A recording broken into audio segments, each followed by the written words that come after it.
بسم اللہ الرحمن الرحیم۔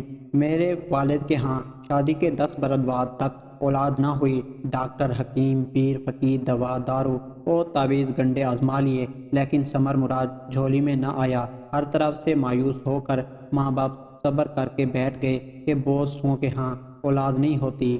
آخر وہ بھی اس دنیا میں جی رہے تھے، جینا لازم تھا کہ جب تک زندگی کے دن پورے نہ ہوں انسان کو اس جہاں سے نجات نہیں ملتی۔ اپنی زندگی پر اختیار ہے اور نہ موت پر، بس چلتا ہے، یہ اللہ کی مرضی ہے اور اس کے اختیار میں ہے، جب تک چاہے چلاہے، جب چاہے حیات کا اختیار کر دے۔ دنیا عجیب و غریب واقعات سے پھٹی پڑی ہے۔ ایسے میں ایک واقعہ میرے والدین کے ساتھ بھی پیش آیا۔ شادی کے 11ویں برس ایک روز آدھی رات کو گھر کے دروازے پر کسی نے دستک دی۔ والد صاحب کی اس دن طبیعت کچھ ٹھیک نہ تھی، انہیں کھانسی اٹھ رہی تھی، دوائی بار بار کھانے سے نیند اڑ چکی تھی اور ان کی کھانسی کی وجہ سے میری والدہ بھی سو نہ پا رہی تھی۔ غرض کہ اس رات دونوں ہی جاگ رہے تھے۔ جب 2-3 بار دستک ہوئی تو والدہ نے شوہر سے کہا، ذرا دیکھیں آدھی رات کے اس وقت کون آیا ہے، خدا خیر کرے۔ والد صاحب دروازے پر پہنچے اور پوچھا کون ہے؟ جواب نہ ملا۔ تب دروازہ کھول کر دیکھا، ایک بے کس غریب شخص سردی سے کانپ رہا تھا۔ وہ فالج زدہ تھا، اس کا آدھا دھڑ کمزور تھا، وہ ایک ٹانگ گھسیٹ کر چل رہا تھا، زبان بھی لکنت تھی، بات نہ کر سکتا تھا۔ والد نے پوچھا کون ہو، کہاں سے آئے ہو؟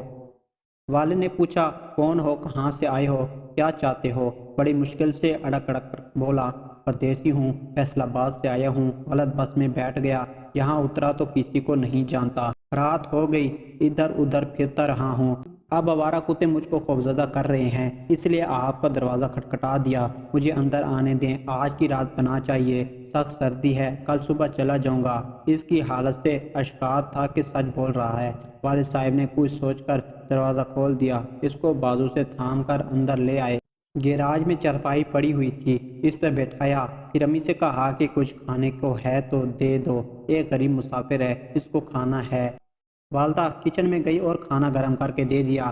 والد صاحب نے اس آدمی کو کھانا کھلایا اور اپنے ڈرائیور کا بستر کھول کر چارپائی پر بچھا دیا اور کہا کہ رضائی اوڑھ کر سو جاؤ۔ وہ کھانا کھا کر آسودہ ہوا اور چارپائی پر لیٹ کر سو گیا۔ سخت سردی اور کتوں کی غول سے اس کی جان بچی۔ صبح ہوئی تو والد نے ناشتہ بھی کرا دیا اور پوچھا بولو آپ کیا چاہتے ہو؟ اس نے اسی طرح بہت دشواری سے اٹک اٹک کر کہا فیصل آباد جانے والی بس میں سوار کر دیں۔ صبح ڈرائیور آ گیا۔ والد نے اس کو ٹکٹ کی رقم دے کر کہا کہ جاؤ اس قریب آدمی کو مطلوبہ بس میں بیٹھا کر آ جاؤ۔ چلتے وقت اس بے کس نے ہاتھ اٹھا کر دعا دی، خدا تمہارے بچوں کو سلامت رکھے۔ والد صاحب نے کہا تمہاری دعا اپنی جگہ، لیکن میاں افسوس کہ شادی کے 11 برسوں بعد بھی اللہ تعالیٰ نے مجھ کو اس نعمت سے محروم رکھا ہے جس کو اولاد کہا جاتا ہے، لہٰذا یہ دعا میرے کام کی نہیں ہے، کوئی اور دعا دو۔ اس شخص نے جیب سے ایک پڑیا نکالی اور بولا اللہ تعالیٰ تم کو ضرور اولاد کی نعمت سے نوازے گا، یہ پڑیا ہے، اس میں میرے پیر و مرشد کی عطا کردہ راہ ہے، آدھی تم پانی سے پھانک لینا اور آدھی اپنی بیوی کو کھلا دینا، انشاءاللہ جلد اولاد کی خوشخبری ملے گی۔ والد صاحب اس مسکین و بے بس آدمی کی اس ادا پر ہنس پڑے جو خود بغیر سہارے ٹھیک تک چل نہیں سکتا تھا، وہ اولاد کے لیے مرشد کی عطا کردہ راہ دے رہا تھا۔ بہرحال اس کا دل رکھنے کو انہوں نے وہ پوڑیا اس سے لے لی۔ جب وہ چلا گئے تو پوڑیا کو کھول کر دیکھا، واقعی اس میں راکھ تھی۔ والدہ کو قصہ بتایا، وہ ضعیف الطاقت زیادہ تھی، پیروں فقیروں کو مانتی تھی۔ انہوں نے بسم اللہ پڑھ کر آدھی رات جو چٹکی بھر ہوئی خود پھانک لی اور آدھی اپنے شریک حیات کو دے کر کہا تم بھی پھانک لو، کیا خبر آدھی رات کو اللہ تعالیٰ نے ہمارے گھر رحمت کا فرشتہ بھیجا ہو اس معذور انسان کو ہمیں آزمانے کے لیے۔ والد صاحب نے راکھ کو ہوا میں اڑا کر کہا کہ اگر ایسے لولے لنگڑے انسانوں کی دی ہوئی دوائیاں تیر بہ ہدف ہو جائیں تو یہ خود نہ ان کو کھا کر صحیح و سلامت ہو جائیں، پھر لنگڑے لولے کیوں رہیں؟ تم بھی کمال بات کرتی ہو۔ میں نے اس شخص پر ترس کھا کر اس کو گیراج میں پناہ دی کہ کہیں آوارہ کتے بھنبھوڑ نہ دیں، بیچارہ فالج کا مارا دوڑ بھی نہ سکتا تھا، خیر نیکی کر دریا میں ڈال والی بات سمجھ کر اس واقعے کو فراموش کر دیا۔ لیکن 2 ماہ بعد والدہ کو احساس ہوا کہ وہ امید سے ہے۔ کسی کو یقین نہ آیا تھا۔ چیک اپ کرایا تو لیڈی ڈاکٹر نے تصدیق کر دی کہ بس پھر میرے والدین کی خوشی کا کوئی ٹھکانہ نہ رہا۔ یہ محض اتفاق تھا، رب کی مہربانی تھی کہ ایک مسافر بے کس کو آدھی رات میں پناہ دی تھی، یا پھر اس راکھ کی پڑیا کی کرامت تھی، یہ اللہ جانتا ہے۔ لیکن مراد بھر آئی تھی اور انہونی ہو گئی تھی۔ والدہ کے یہاں ایک ساتھ 2 بچوں کی پیدائش ہوئی، دونوں جڑواں بچیاں تھیں۔ بدقسمتی سے ایک صحیح سلامت مگر دوسری بچی کچھ کمزور اور بیمار پیدا ہوئی۔ میں وہ تھی جو صحیح سلامت تھی، اور میری جڑواں بہن شاکرہ تھی جس کی ایک ٹانگ پیدائشی کمزور تھی اور ایک بازو بیکار تھا۔ خیر یہ اللہ کی مرضی، بہت علاج اس کا کرایا لیکن شفا نہ ہوئی۔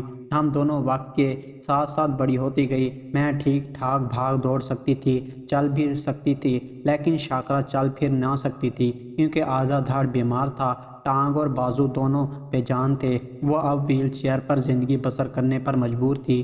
یوں وہ مجھ سے زیادہ خوبصورت تھی۔ جب تک والدین زندہ رہے اس کی دیکھ بھال کرتے رہے، کیونکہ ہم دونوں ان کی منتوں مرادوں کے پھل تھے۔ وہ دونوں کو چاہتے تھے۔ ہم بہنیں ان کی آنکھوں کا نور اور دل کی ٹھنڈک تھے۔ تاہم مجھ سے زیادہ ان کو شاکرہ کی فکر دکھائی دیتی تھی۔ کھائی جاتی تھی۔ میں نے BA پاس کر لیا اور وہ اسکول بھی نہ جا سکی۔ اپنی معذوری کی وجہ سے کوئی ہنر نہ سیکھ پائی، بس تھوڑا بہت جو امی ابو اور میں اس سے گھر میں پڑھایا کرتے تھے اس نے پڑھ لیا۔ BA کے بعد میں نے یونیورسٹی جانے کی خواہش کا اظہار کیا۔ والد صاحب نے داخلہ دلوا دیا کیونکہ ان کو میری ہر خوشی کا پاس رہتا تھا۔ ہم دونوں بہنوں کے بعد ان کے یہاں پھر اولاد نہ ہوئی، ہم ہی ان کا سب کچھ تھے۔ جب میں نے MA کر لیا والدین کو میری شادی کی فکر ہوئی۔ انہی دنوں مجھ کو اپنے کلاس فیلو ریحان نے پرپوز کر دیا، جو مجھ سے بہت محبت کرنے لگا تھا۔ میں بھی اسے پسند کرتی تھی۔ اس نے شادی کے لیے کہا تو میں نے جواب دیا اپنے والدین کو ہمارے گھر بھیجو، امی ابو ہاں کر دیں گے تو ہماری شادی ہو جائے گی۔ وہ اپنے والدین کے ہمراہ ہمارے گھر آیا۔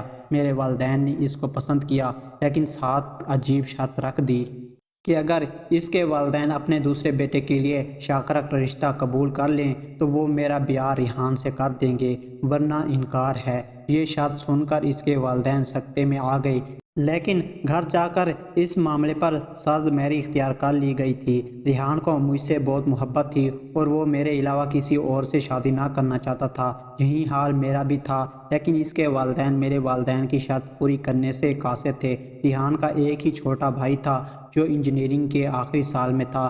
جب اس نے والدین کی زبانی میرے گھر والوں کی شرط کا سنا تو ریحان کی خاطر اس نے شاکرہ کو دیکھنے کی خواہش کا اظہار کیا۔ دراصل وہ اپنے بھائی سے بہت محبت کرتا تھا اور ریحان کو کسی صورت مایوس دیکھنا نہ چاہتا تھا۔ اصرار کر کے وہ والدین کو ہمارے گھر لایا۔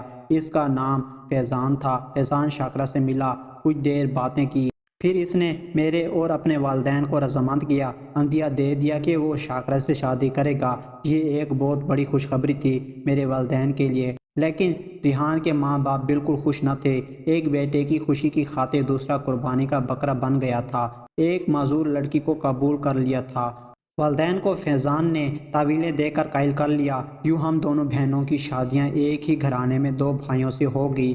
پہلے شاکرہ دلہن بنی اور پیا گھر رخصت ہو گئی۔ ویل چیئر وہ اپنے ساتھ جہیز میں لے کر گئی تھی۔ دوسرے روز میرا نکاح اور پھر رخصتی ہو گئی۔ یہ ایک انہونی تھی جو ہو گئی۔ میرے دیور نے ہم پر رحم کھا کر شاکرہ سے شادی کر لی تھی۔ ان کا کہنا تھا کہ اسے پہلی نظر دیکھتے ہی محبت ہو گئی تھی۔ ویل چیئر پر بیٹھی ایک معذور لڑکی کی معصوم صورت نے جانے فیضان پر کیا جادو کیا کہ اس کی معذوری بھی ارادے کی راہ میں حائل نہ ہو سکی اور دونوں آج نہایت کامیاب ازدواجی زندگی گزار رہے ہیں۔ خدا کی قدرت کے ہم ابھی تک اولاد سے محروم ہیں، لیکن فیضان اور شاکرہ کو اللہ تعالیٰ نے 4 پیارے پیارے بچوں سے نوازا ہے جن کو ہم اپنے بچے سمجھتے ہیں۔ یہ اللہ کی دین ہے، جس کو چاہے جو دے، جس پر جب چاہے مہربان ہو۔